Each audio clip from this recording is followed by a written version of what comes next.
หลานให้สะอื้นห้องโหขอสังกาหลวงพ่อ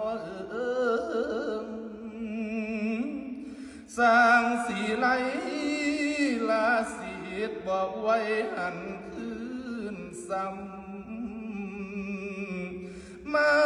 จุกรรมมาดึงเราหลวงพ่อเฮาเลยพัดผากจากกันไปคนละกรรมแสนสีอื่นก็บ่เห็นคิดขึ้นมาโลดเย็นจอยคิดขึ้นมาโลดเย็นจอยเลี้ยวเห็นห้อยพอสั่งพอสั่งโอเดนอนอหลวงพ่อสร้างศิลาปล่อยไว้ให้ไทยบ้านเพื่อนลำดูสาธุเดิ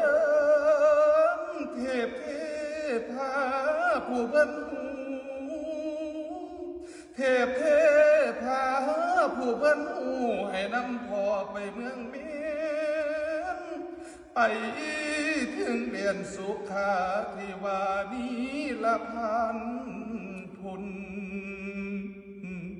ศิษยาอยู่เมืองไต้สีน้ำห้อยพอสอนสั่งหลวงพ่อเอ้ยเมืองสวรรค์เป็นที่ตั้งนิพพานพุนเนี่ย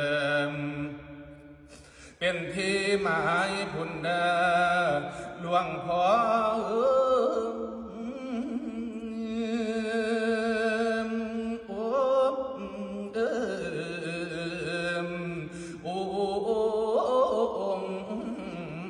นอ